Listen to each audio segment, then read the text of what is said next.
Ante tanta convulsión en el sistema educativo, cabe preguntarse, ¿cómo se puede recuperar la esencia educativa y promover el desarrollo humano a través de la educación? Quizá la respuesta tenga muchas direcciones, pero una de ellas se relaciona con volver a reconocer y practicar las habilidades o propiedades básicas de pensar, escucharse y escuchar y sentir.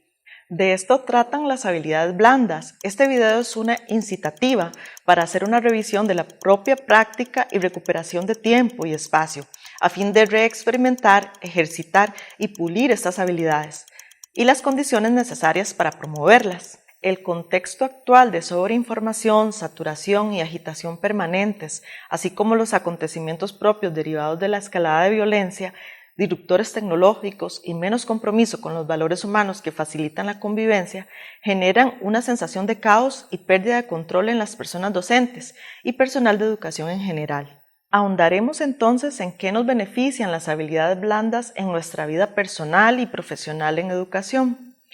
Estas habilidades suelen definirse como competencias relacionadas con lo subjetivo y con la capacidad de facilitar las relaciones interpersonales.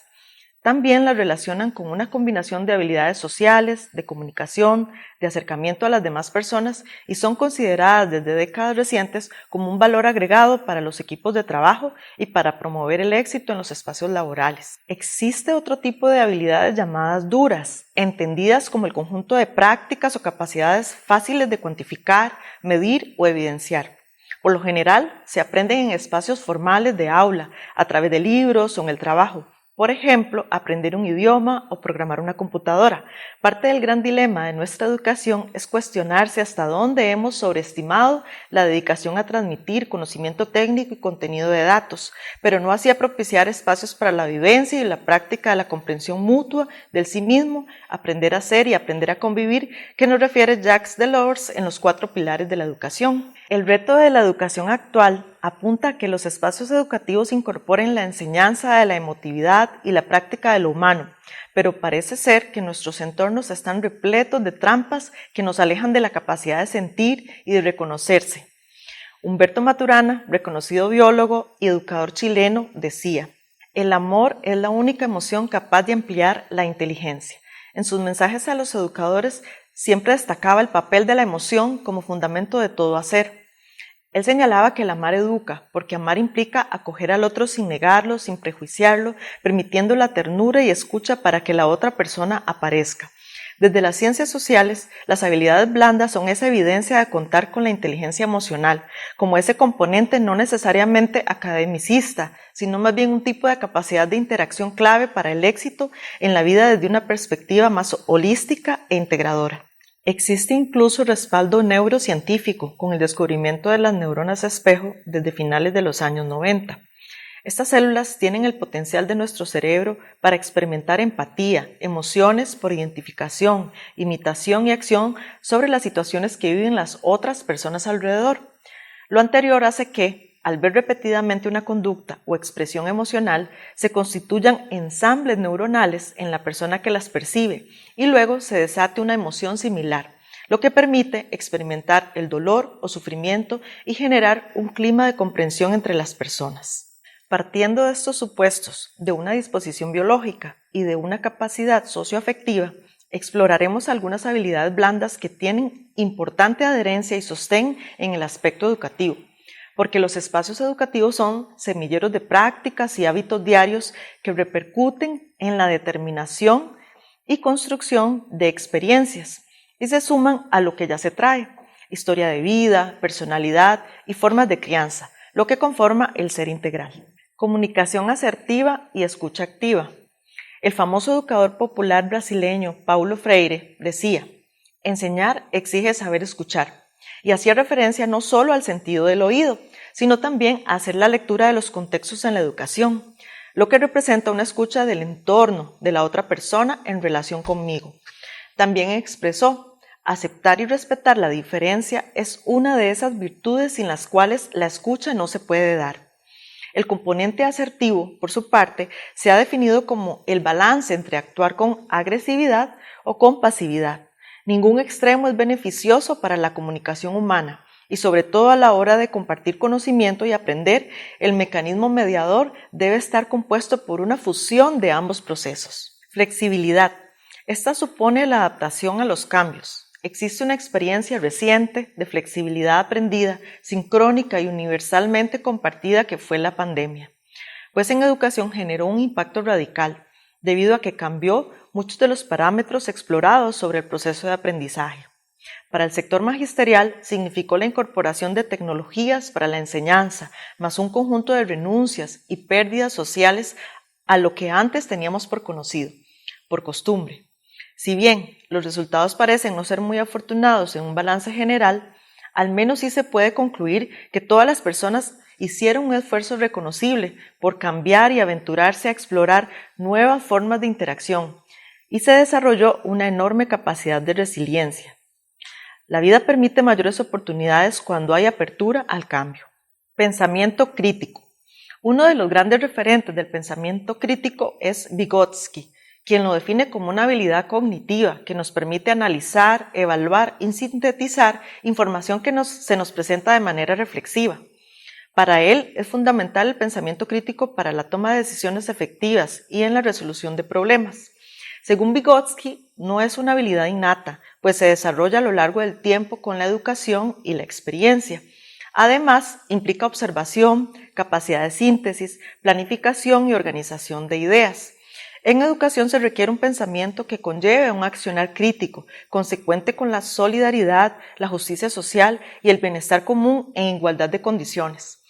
Esto no se debe olvidar y debe ser condición necesaria de experimentar en las aulas y espacios educativos y laborales. Resolución de conflictos. Esta habilidad se refiere a aprender a vivir con las otras personas y la aborda Jacques Delors en sus 4 pilares.